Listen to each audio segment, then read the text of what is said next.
Buenos días, profesora Rosa Mula y grados y compañeros todos. Tengan buen día. En esta mañana les voy a hablar sobre la hemostasia primaria. Para ello vamos a poner objetivo principal tenemos la hemostasia. ¿Qué es la hemostasia? La hemostasia es una defensa del organismo que se activa tras haber sufrido un traumatismo o lesión que previene la pérdida de sangre del interior de los vasos sanguíneos. Eso quiere decir que ¿no? Cuando uno le da una lesión, un sangrado, entonces la hemostasia previene la pérdida de la sangre del interior. En objetivos secundarios tenemos, ¿no? Los vasos sanguíneos se dividen en dos. Están en arterias, venas. En arterias son aquellas que salen del corazón y llevan la sangre a los distintos órganos del cuerpo. Las capas son la capa más interna, la capa media, la capa intermedia y la túnica adverticia, capa externa, que nosotros podemos observarlo.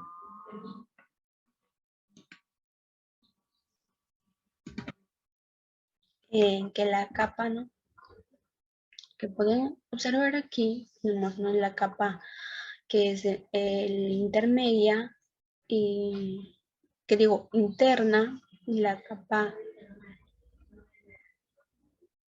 tenemos que es de la capa externa y la túnica de la capa que podemos observar de la advertencia submuscular y elástica, subendotelio y endotelio, que es endotelio es esta parte y la subendotelio que vemos después del endotelio, que podemos observarlo acá en el dibujo.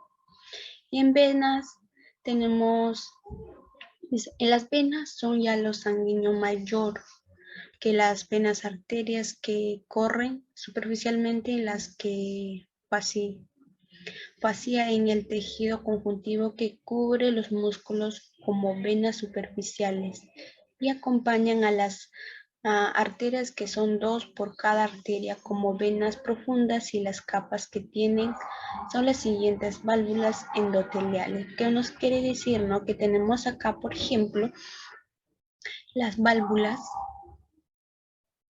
Mira, hay una diferencia que acá en la arteria no tenemos la válvula, el válvulas. En cambio, acá sí tenemos las válvulas endoteliales, que podemos observar en esta parte. Hay una diferencia porque la arteria y la vena no son, porque en la vena tenemos las válvulas y en la arteria no. Solo empieza pero sí hay el endotelio. Y en la vena también tenemos el endotelio, y que sigue el subendotelio muscular y el adventicio, que podemos observar que son casi iguales. Pero la diferencia es que la arteria no tiene la válvula, que podemos observar acá. Okay. El siguiente vamos a hablar sobre la hemostasia primaria, ¿no? Se divide en fase vascular, en fase plaquetario y en fase vascular se encuentra la vasoconstricción y la adhesión y activación y agresión. Para ello vamos a explicar un poco más sobre esos temas. En la fase vascular tenemos la vasoconstricción. Para ello explicamos un poco sobre la vasoconstricción, ¿no? La vasoconstricción se produce cuando el tejido muscular liso de las arterias y venas se contrae, lo cual suele ocurrir por una administración de medicamentos que inhiben a la dilatación del diámetro del vaso o por disminución excesiva de la temperatura corporal. Es decir, un mecanismo que ocurre ante una presencia de la hipotermia. En la fase 2 que podemos observar, yo aquí hice un dibujito que podía explicarlo. Como vemos acá, el músculo liso anterior es toda esta parte y el endotelio que podemos observar también es aquí, como vemos, un músculo. La membrana basal, que todo este es el colágeno que nosotros tenemos, ¿no? Cuando en el colágeno que tenemos después de la primera que podemos, la primera es el músculo liso. Después del músculo liso llega el colágeno. Después del colágeno está el endotelio.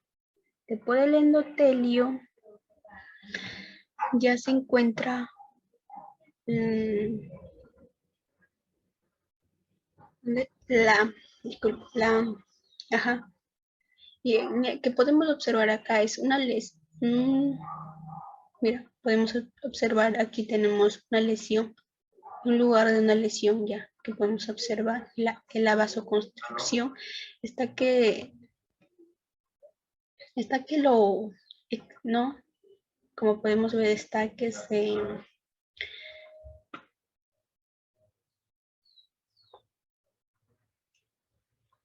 extrae la liberación de endotelial, una liberación que podemos ver en la vasoconstricción. Está liberando una lesión que podemos observar. Bien. A continuación seguimos explicando sobre, ¿no? ¿Para qué sirve la vasoconstricción? Este proceso de que disminuye el tamaño de la vía o por donde transita el sangre sirve para evitar la pérdida del calor y la producción de sudor. Por eso, cuando hay situaciones de mucho frío o el músculo del vaso es por eso que se contrae de tal manera que ayuda a compensar y compensar los cambios en la temperatura corporal. No, la importancia de la vasoconstricción para el ser humano es la importancia es que este mecanismo se regula, por lo tanto el sistema nervioso autónomo es el que al activarse de manera involuntaria, ah, involuntaria a las bajas temperaturas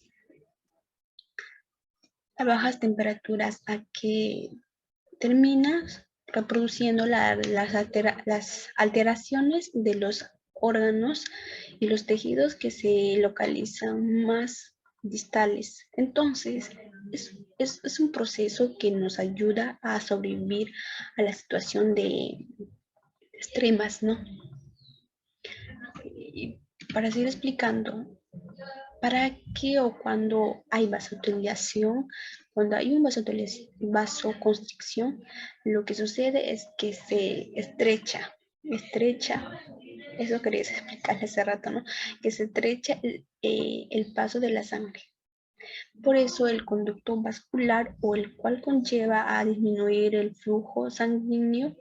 Así los componentes sanguíneos se concentran en los órganos vitales, y es decir, en llegar el corazón o el riñones, el hígado o el cerebro. Aquí hablamos sobre la importancia de la estructura de las plaquetas para formar un trombo plaquetario. La importancia de la estructura de las plaquetas radica en que cuando un vaso sanguíneo se lesiona, las plaquetas se activan para convertirse en tapón plaquetario, que podemos observar. Yo hice acá, dibujé, yo aquí dibujé, que podemos observar. En la primera que podemos, es la plaqueta, ¿no? En la primera observamos que está lesionado. está lesionado y en la segunda nos menciona de la agresión. Podemos ver, está lesionado, entonces lo que hace es que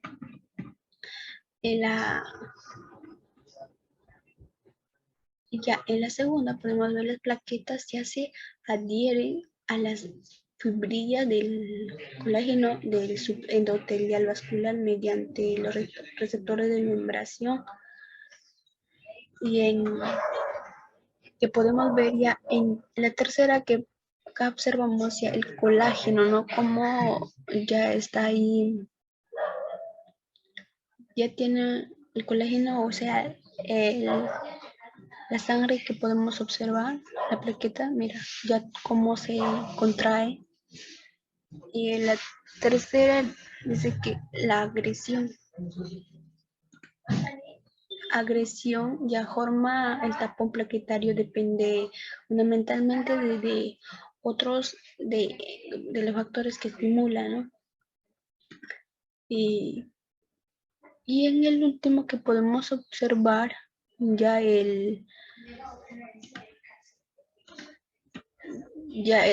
ya ¿cómo se llama? Es allí ya donde ya el tapón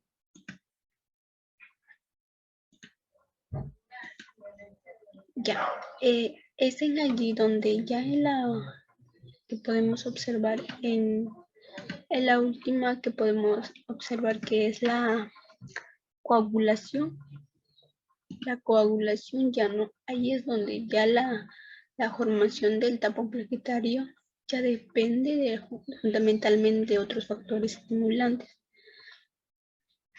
Y que podemos, resumen, para decir esa fase plaquetaria, que podemos decir que en la primera, que podemos decirle que tenemos un plaquetario lesionado, que estaba lesionado, y en la segunda que estaba con vaso sanguíneo, se contraía, y en la tercera ya el tapón plaquetario, y en la última ya se coagulaba la fibrina. Lo podemos observar, ¿no? Cuando el máximo que podemos decir para que se cierre la herida que la herida se inicia tras unos 15 a 20 segundos, ya, para que se cierre la herida. Tras 3 a 6 minutos ya la herida se cierra. Después de haber pasado 30 o 60 minutos, el coágulo se extrae y se cierra. Se extrae y se cierra del vaso. En resumen, podemos decirle que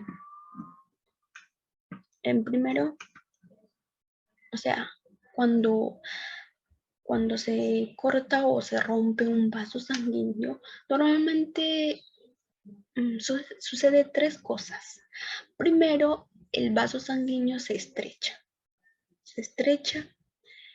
para hincharse, y el corte o la ruptura se reduce el flujo de la sangre.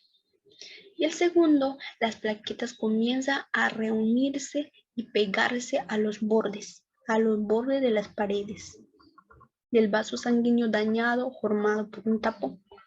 Y el tercero, se comienza a tejer finas hebras de fibrina, y una sustancia que fabrica tu cuerpo para el tapón de plaquetas, formando una pared para asegurar el tapón. Una vez agregado, este tapón impide que la sangre siga ya saliendo, ¿no? En pocas palabras podemos decir eso. Bien, para seguir, estructuras del tapón, estructuras de las plaquetas que podemos observar aquí. estructuras. Las estructuras, por lo que yo estaba, ¿no? Estructuras. Podemos observar aquí en el dibujo los mitocondrias que vemos aquí, ¿no? De las células, los glánulos de glucógeno que podemos ver aquí son como puntitos. La membrana de atmósfera perifractar que podemos ver, eso todo que es así de afuera que podemos usar, esos son las membranas atmósfera periplaquetas. Gránulos, que podemos ver, estos son los gránulos. Gránulos densos, que podemos observar dos negros. Sistema tubular denso, que son estos. Sistema tubular abierto, que podemos ver. Estos que podemos observar son sistemas tubular abiertos. Abiertos, ¿no? Dentro de ese hay mitocondrias, perisomas, lisosomas y dos tipos de glándulos que podemos observar, ¿no? El glánulo O y el glánulo denso que podemos observar. Bien, y seguimos. En el citoplasma se encuentran los glánulos de los tipos, ¿no? Que hemos hablado, los glánulos que contienen proteínas como factor plaquetario, y el factor plaquetario que nos indica que el crecimiento de los fibroblastos son los factores de la coagulación como factores y otras proteínas como la fibronectinas o también tromboblastomina antitripsina y la macrobulina. El segundo tipo de glánulos que se denominan cuerpo de nosos contiene serotonina y tromboxano y otras sustancias que participan en la hemostasia. Las funciones plaquetarias. Las funciones plaquetarias. Mantenimiento de la integridad vascular, interrupción inicia de la hemorragia mediante la formación del tapón plaquetario, cabo plaquetario y trombo blanco. Otra función que podría ser estabilización del tapón mediante los factores necesarios para la función de fibrina, retracción del trombo, restauración del endotelio vascular mediante la producción de factores de crecimiento. Y aquí hablamos de trombopoiesis, de la cual la célula precursora diferencian la medio cardiovasculares después de los megacariocitos y al fragmentarse dan el lugar a las plaquetas.